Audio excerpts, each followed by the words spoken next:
In this video, we explore how and why data needs to be converted into binary to be processed by a computer.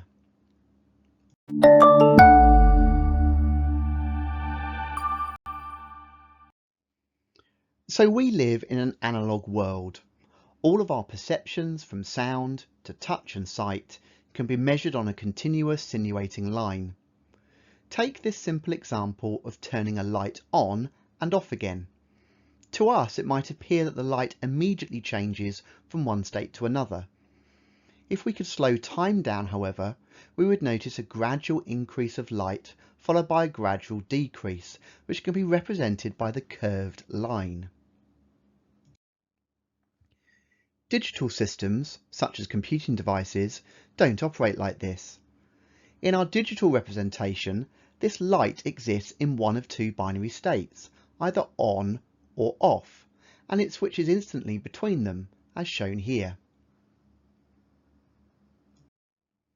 So let's remind ourselves what binary is.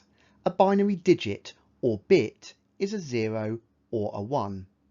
Having just two states makes it simple to build electronic devices that use these two states. For example, in RAM, data can be represented with capacitors. They either hold a charge, 1, or they don't hold a charge, 0. Having further states would make the components more difficult to build and potentially more prone to error. Data on hard disks can be stored using magnetism with north and south polarity representing 1 or 0.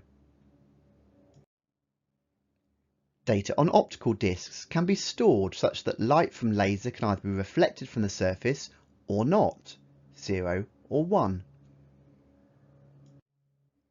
And data on memory sticks can be stored by trapped electrons or free electrons, 0 or 1.